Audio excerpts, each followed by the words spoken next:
All right, guys, Fula coming to you with another video. I hope all is well with y'all.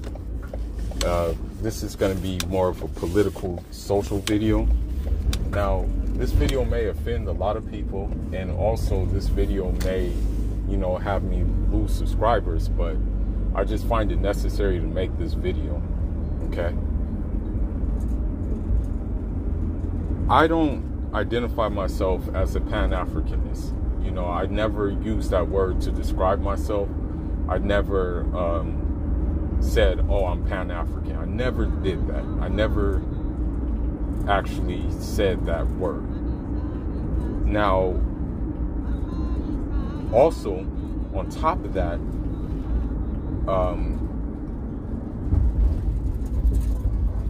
the likes of Thomas Sankara, the likes of Sheikh Anta Diop, the likes of Mohamedou Dia, the likes of Amilcar Cabral, the likes of Stephen Biko, the likes of,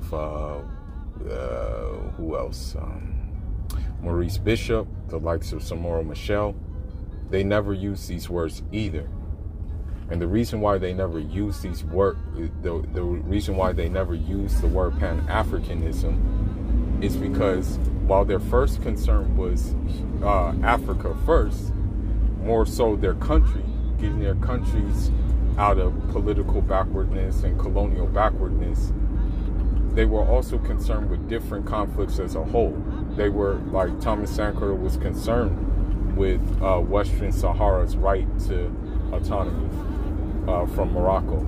Thomas Sankara was concerned with the Palestinians. Maurice Bishop was concerned with the Democratic Republic of North Korea. So their worldview was broader than just black people as a whole. But their first concern indeed was black people as a whole, right? But if these guys never used those words, Pan-African, and they were like, and their actions show more so Pan-Africanism, then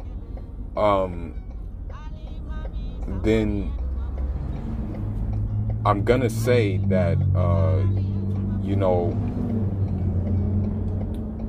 as Nipsey Hussle said, demonstrations speak loud and I ain't saying much.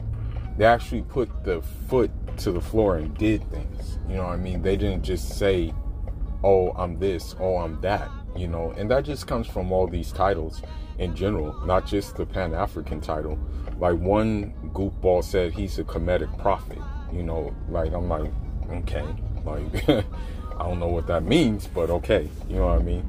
So when you say these words and your thing is not backed up with your actions, then how can I really take you serious?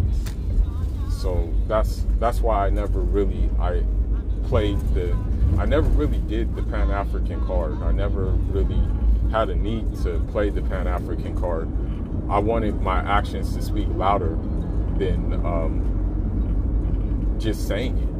And the reason why I never call myself a Pan-Africanist is for the simple fact that it's not realistic. I'm reading a book right now written by Africans that just basically talk about the current situation, the circumstances in Africa. And it's just the reality that we gotta face.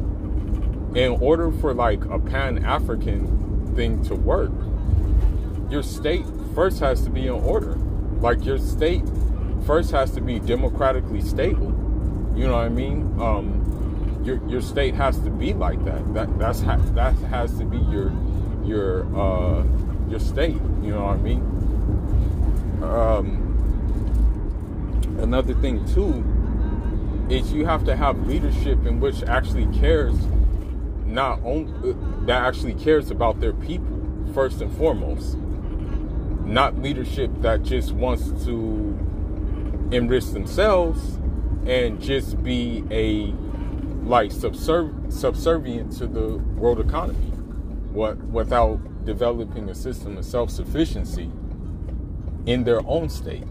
I'm just being honest. Even for my example in Guinea-Bissau, our major our major breadwinner, although we do have minerals and we have natural resources and things like that, even in that small place, our major breadwinner is cashews. And Portuguese just uses the cashews instead of like expanding the crops, you know, instead of expanding like agriculture like Amilcar Cabral wanted to do, you know. And the thing is, Amilcar Cabral gave a blueprint, you know what I mean, to develop a rural economy. Amilcar Cabral even said that, you know, in order for progress to be made, you may have to destroy your oppressor's economy. But I don't think these leaders are ready to do that, because they know in order to build their economy, it's going to be very difficult. It's going to be a process. And I'm sorry to say it, but the majority of Africa is dependent on NGOs, dependent on aid and things like that. So that's why I say Pan-Africanism cannot work, for the simple fact that we're still very much under neo-colonial guidelines. And so if you have neo-colonial guidelines, I mean, you may be good-hearted. Like, for example, you may be like good-hearted, and then you want to come into Africa and set up shop. It's not going to happen, though. You know, like, this is my problem with the whole Pan-Africanist thing.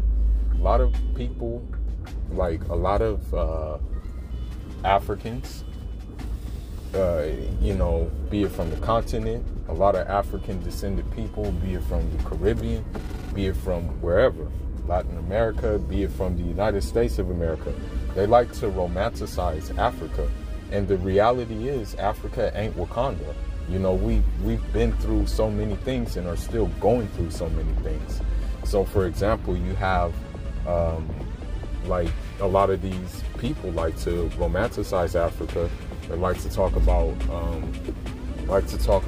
you know what I mean, a Wakanda of sorts. And it's like, it doesn't exist. It simply doesn't exist. And it won't exist due to the situations we're in. You know what I mean? You have to understand, like, when you have crappy leadership, it's not going to happen. You know, because if the leadership is still subservient to I want to say colonial powers, how do you expect to come in and actually do something?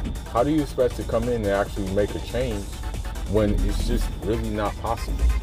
When it's really unrealistic, you know what I mean? Here's the thing, okay? You have to understand that people such as, you know, the French, the British, the Portuguese, and the like thereof, they're not going to allow you to do that. You know what I mean? And if you are to try that, you need a well-equipped army. And I dare to say you need nuclear weapons. You know what I mean? Like, I'll give you a perfect example. Cuba. You know, if you want to be honest and be like, and just be real, Cuba is as Pan-African as you can get. You know, Cuba assisted my country of Guinea, Bissau, and Cabo Verde in their fight of, you know, independence. And the reason why I say it's one country, Cabo Verde and Guinea-Bissau, because in essence they have the same history. Although, like, you know, you have some Cape Verdeans who feel otherwise and still have a colonial mindset. Most of the time, like, you have to understand that, you know, there's mestizos in Guinea-Bissau too. There's Criollas in Guinea-Bissau. There's Fulas in Cape Verde. There's Mandingas in Cape Verde. There's Balantas and Manjacas in Cape Verde. So you have to understand that history is pretty much the same, although, like, you know, by default it's different. It's different, like different. I want to say different different countries, you know, different flags. But even if you look at the Cape Verdean flag before the new one, it looked like Guinea-Bissau's flag.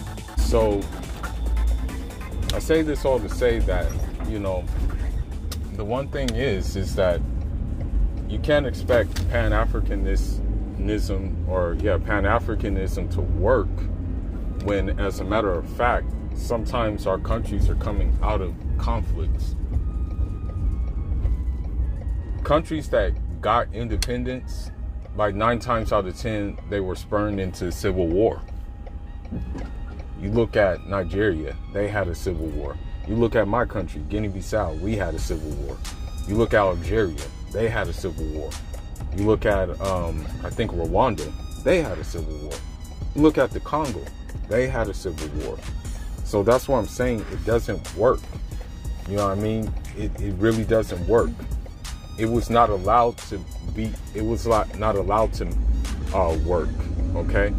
So no, I don't even have that RBG flag in my house, you know what I mean?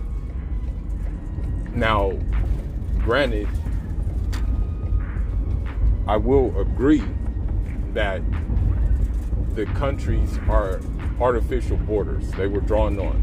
We all know that at the, I think the Berlin Conference, or whatever the conference is called, that the countries were carved out.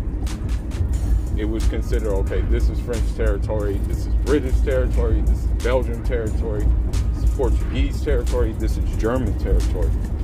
I will not disagree with that, all right? However,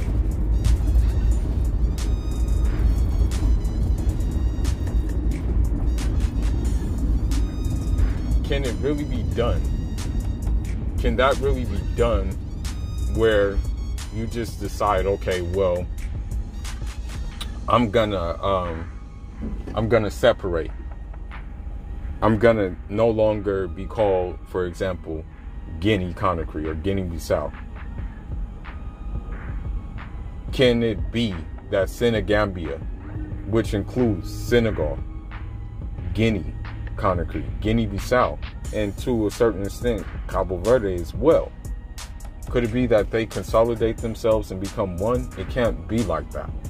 You know, the world system has it set up in such a way where that can't be done. So I say this to say that in order for Pan-Africanism to work, as I said, countries have to be able to help each other first and help their own country first before it can come to fruition. Okay? And we're a long way away from that. You know, that's just the bottom line. We're so far away from that, it's not even funny. And that's just the reality. I wish it was different, but I just gotta face reality. Amilcar Cabral even said in a book, he said, don't confuse basically what you feel in your head with what's actually going on the ground, right? And that's just it. You know what I mean? I talk to my family like pretty much every day in Africa, and they just tell me more things, like more unstable things, right? So that's why I don't think it can work. And then also the thing is about Pan-Africanism is that when you look at people who have called themselves Pan-Africanists, like Tariq Nasheed, like Umar Johnson, like Polite, and all of them who have called themselves that, it's all been an opportunist type thing. You know, when Umar Johnson or when like Polite goes to Ghana, they're not doing anything. They're just like taking a vacation. You know, when you know, Tariq Nasheeds go on these vacations, they're not doing anything. You know what I mean? When I went to Cuba, I made it a point to stay with locals. I made it a point to talk to locals, okay? And that's why, like, granted, my sister is there studying medicine. That is the reason why, you know what I mean, that I have basically family like there. And I'm talking about family outside of my sister, like family that will say, yeah, you know, we love you type family that are Cubans, right? So another reason why I don't identify with it is because of the simple fact that a lot of times, and I know this sounds crazy, a lot of times it really has to do with pussy. I'm not going to even front to you. It has to do with pussy. Because, for example, you look at Shaka bars and you look at these people, when they spurred out these African ideas, African spirituality, and all this other kind of stuff, it attracts women, and it attracts all types of women. Therefore, you know what I mean, it just makes them, like, it just makes their pussy rate go up, for the most part. That is why I don't identify with it either, because in a way, and this is going to hurt a lot of people, but in a way, like, dudes especially use Pan-Africanism to unknowingly or knowingly push feminism and also push simping culture, whereas traditional African societies never did that. There was never no need to do that, for the simple fact a woman knew her place, and a woman knew that she had to get in where she fit in, and where she fit in was an important role. For example, you have women like who taught their sons, and their sons grew up to be great leaders. You had, for example, Fela Kuti's mother, who was very much a radical, who was very much a person who, you know, I believe went to Russia and things like that, and was in cahoots with the Soviet bloc. So you had that element in it, okay? So I say that to say that,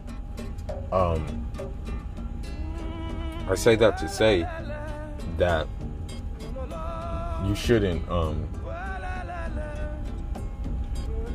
you know, you bringing these ideas in about, like, the black woman is God, and that she's a goddess, and that African men in general, like, worship their women, is like, it's like really bad. You know, you're basically trying to weaken the African man, who was traditionally strong and believed in, like, yeah, the head honcho, man's the head honcho. But then you have, like, the women who come in to Pan-Africanism, and they want to push feminism.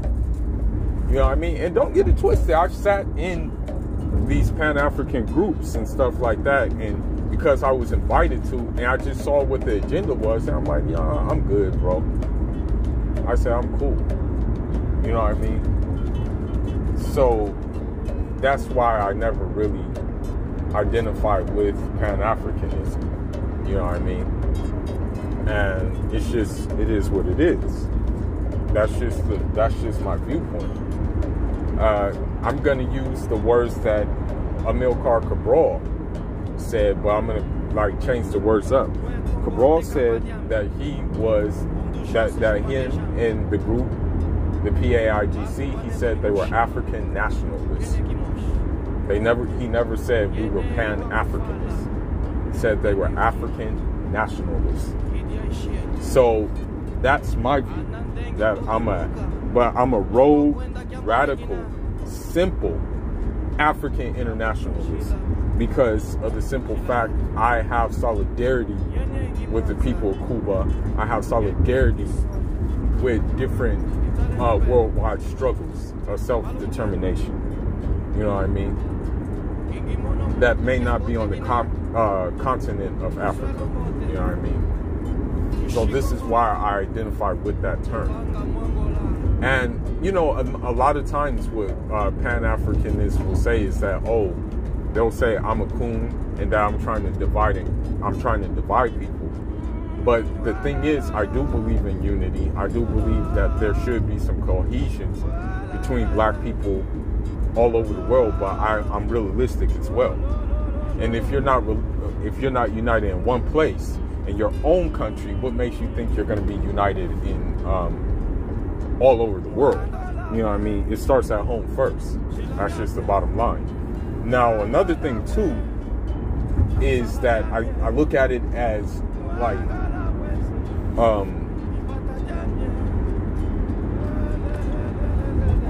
people imposing their will on how should I say it, on African culture. The thing is this.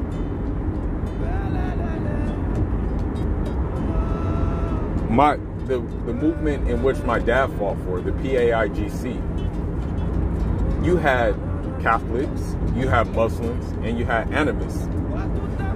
But they had one common goal: independence. Their religious beliefs did not hinder them from that common goal. You have these, for example, Pan-Africanists who will claim that they're Fulani descendants, claim that, they're Mandinka descendants, claim that they're Wolof descendants, but they're against like Islam, and that doesn't work. You know what I mean? You can't, although the media shows that Islam is Arabic, you can't just say that Islam is Arabic. Islam is very much African. The thing is, most of the stories in the Quran are set in Africa. Okay, most of the Prophet's wives, alayhim salam, some of them came from Africa. Okay, even Nelaru, alayhi salatu salam, his wife, one of his wives, Maria al-Qubtiyya, Maria the Cop, she was an Egyptian woman. And she was not an Egyptian that we know today. You know what I mean? She was a brown-skinned woman. So when these things are said and these things are spewed out, it doesn't go well. You can't just say, oh, yeah, let's worship the ancestors or something like that. And then you say, like, you claim that you're Fulani, you claim that you're a Mandinka, but you want to incorporate, like, Yoruba religion into that. When you don't even know the traditional Fulani belief system or the traditional Mandinka belief system. And that's why I have a problem with it. It's like you have to read, and if you don't read, then I'm not going to take you serious. You know what I mean? And that's just the bottom line.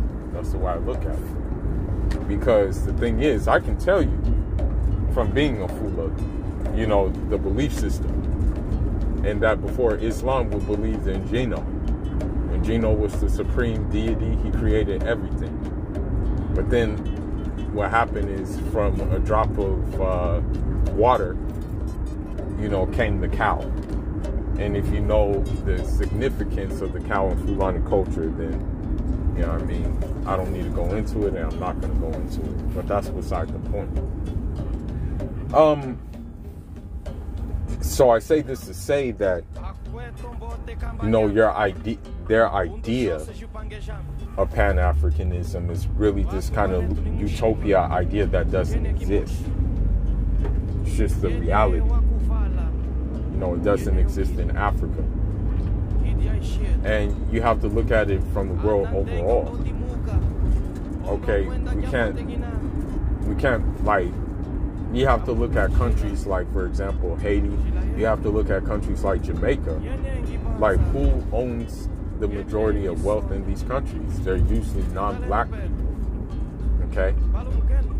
So when you have that kind of element where the black people don't control their wealth, you can't really push that. You can't really push Pan-Africanism. When you have, for example, Israel being they call it what do they call it? Yeah, when you have the state of Israel being a onlooker of the African Union, and granted, it's not even on the continent of Africa, you can't really possibly speak of Pan-Africanism. Although, if we go into the story of, like, Israel, the real Israel, of course, we're going to find blackness, but I'm not going to really get into that, okay? So that's the reason why I say it can't exist. You know.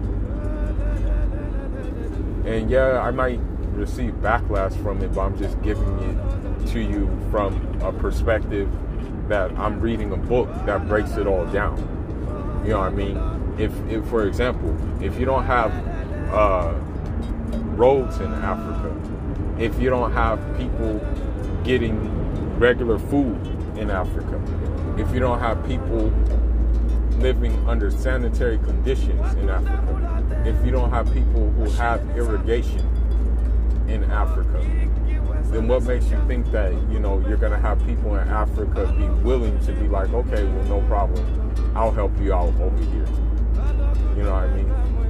You can come over here and you're dealing with things already. Now, granted, I'm not saying that there isn't any prosperity in Africa. I'm not saying that. But I'm just saying that that prosperity is usually a residual of having the right connections and also basically being aligned with the Western conglomerate, right? That's the reason why I say it can't exist. You know, that's the reason why I'll never have a red RBG flag or anything like that. You know what I mean? Now, there were times where, you know, Algeria would house Black Panthers, and there were times when Tanzania would house Black Panthers as well.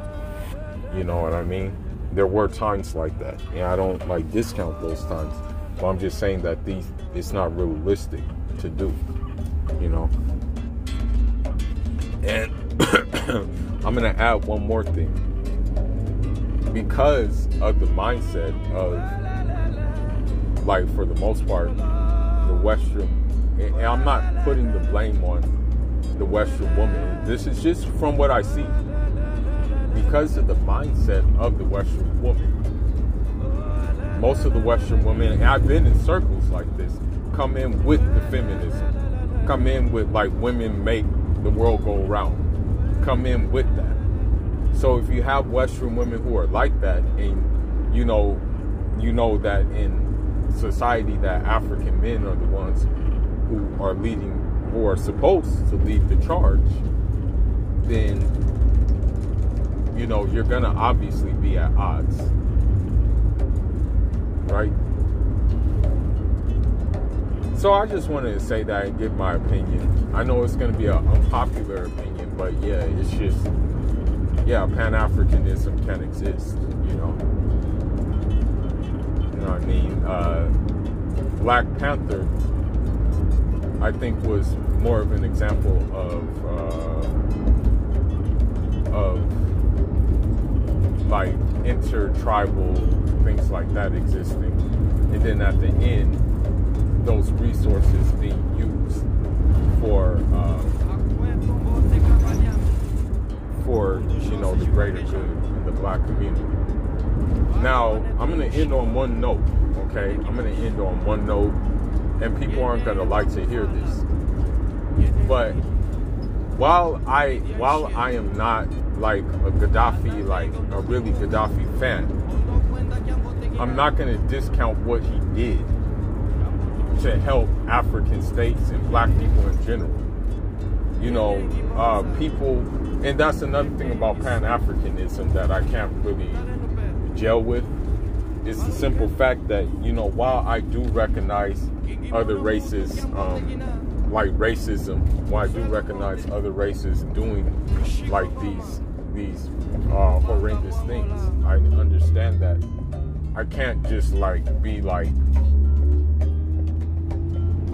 of course I got to keep them at a distance, but I can't just say, oh, kick them out of Africa. I can't say kick like Arabs out of North Africa. I can't say things like that. You know what I mean? I can't, and that's unfortunately what these like the Pan-African card pushes. So, and that's one thing I disagree with, you know, and the same thing with also then when it comes to like just other white groups of people. Whereas, like, for example, the Soviet Union helped many liberation struggles. You know, I have even an auntie that studied in Yugoslavia, during the War of Independence. You know, I have people studying Czechoslovakia, you know, Hungary, Bulgaria. This is during the Eastern Bloc of the Soviet bloc, you know, Cold War. And they did this with many countries. Did it with Mozambique, did it with Angola. You know, you had the Russians send Grenadians weapons, but they never reached Grenada for the simple fact that soldiers in Grenada weren't yet trained to handle the weapons. Before, you know, Ethiopia, quote unquote, became the Derg regime, I should say, before that came into fruition, you had Somalians who were studying in Moscow, Russia as well. You know what I mean? You had that element too. So that's why I say that I can't really identify with being Pan-African due to the simple fact that a lot of the Pan-African rhetoric is like, oh no, I want to say no,